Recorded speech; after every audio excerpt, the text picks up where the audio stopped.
Her er vi ved Danmarks Flymuseum, og når jeg kommer indenfor, vil jeg fortælle jer en masse mere om fly og flyets historie.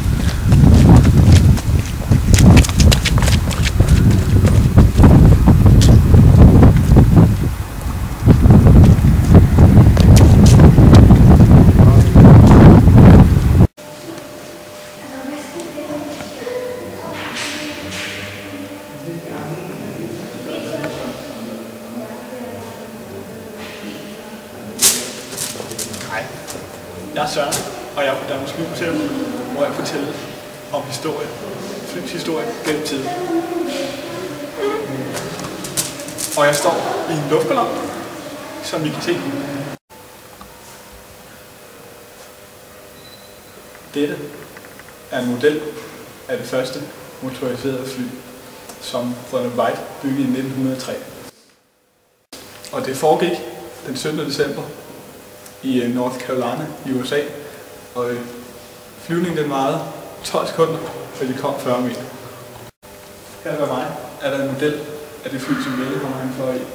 Og det var den første flyvning i Europa, som han foretog på Lindholm, som ligger ved Lolland-Falster.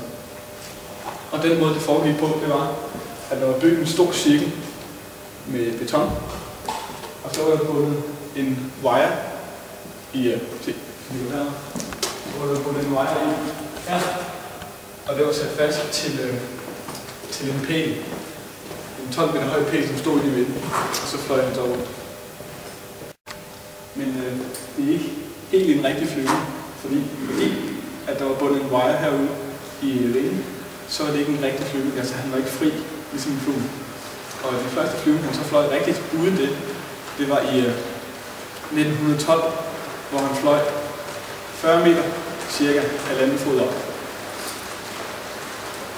i luften. Det her, det er jo kun en model af det, men det kan godt flyve. Det er en gammel 2CV-motor, der er sat fast, og det kører så op til hjulet her. Meget fedt som en gammel cykelhjul, som så drejer propellen rundt. Ellehammer, han var en opfinder, men han var rigtig uddannet urmager. Ellehammer har blandt andet opfundet påstemningsmaskine, cigaretmaskine, øludskænkningsautomat, sparebøssen og så røntgen gennemlysningsapparat. Og så var han den, som introducerede motorcyklen i Danmark. Goddag, jeg hedder Søren. Og det her er Danmarks Flymuseum. Nu vil vi tælle om, hvordan sådan en fly fungerer. Det er jo vinger motoren, der er det vigtigste. Vingen den er bygget på den måde, at den er flad nede og båden ovenover. Det betyder, at luften ovenover, den har længere vej end den vingen. Og det skaber et lavere tryk over vingen end under vingen. Og så giver det jo så selvfølgelig opdrift. Men for at flyet skal kunne lette, så skal opdriften være det samme som vægten af flyet.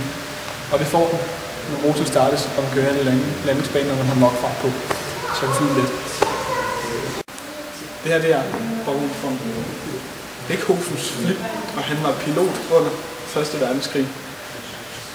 Og Baron von Richthofen, han er også kendt som den røde baron, og han var en rigtig, rigtig dygtig tysk pilot, som skød flere, rigtig mange fjender ned, indtil han så selv blev dræbt og skudt ned på hans fly. Og det her fly, det kaldes for drejedækker, fordi det har 3 sæt vinger, så det er nemmere at manøvrere. Det her, det er et fly, som er gået under 2. verdenskrig. Et ambulancefly. Den Folke Bernadotte, han tog til Tyskland og forhandlede KZ-fanger hjem til Danmark og andre lande, der blev hjem. Og så fløj han til Tyskland der fly, og så fik han forhandlet, så fik han nogle KZ-fanger med hjem. Og for eksempel, der er nogen, der kom i sådan en fly, og så er der nogle andre, der kom med hvide busser til deres hjemland. Min oldefar, han var politimand, og han blev taget til fange af tyskerne under 2. verdenskrig, og han taget ind i en KZ-lejr. Og så blev han så fragtet hjem af en af de her hvide busser. Det var kun fordi Folke Bernadotte han tog med til Tyskland og forhandlede om det. Det her det er det første danske militære træningsfly, som blev bygget af de 2 ingeniører, Olof Berg og Louis Storm. Og det blev bygget i 1911. og så er det blevet anvendt siden 1912 og 13. Det her det er en Spitfire, som blev brugt af alienerne under 2. verdenskrig. Den har en topfart på 660 km/t.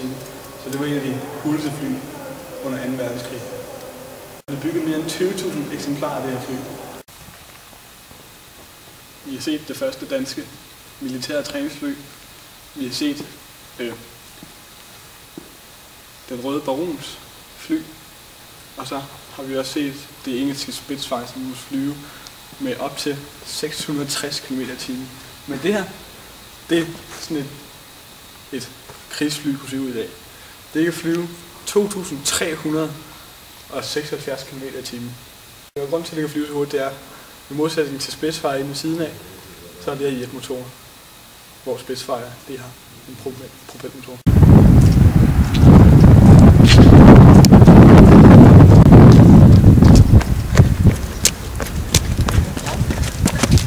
Det var det for i dag. Tak fordi I lyttede med.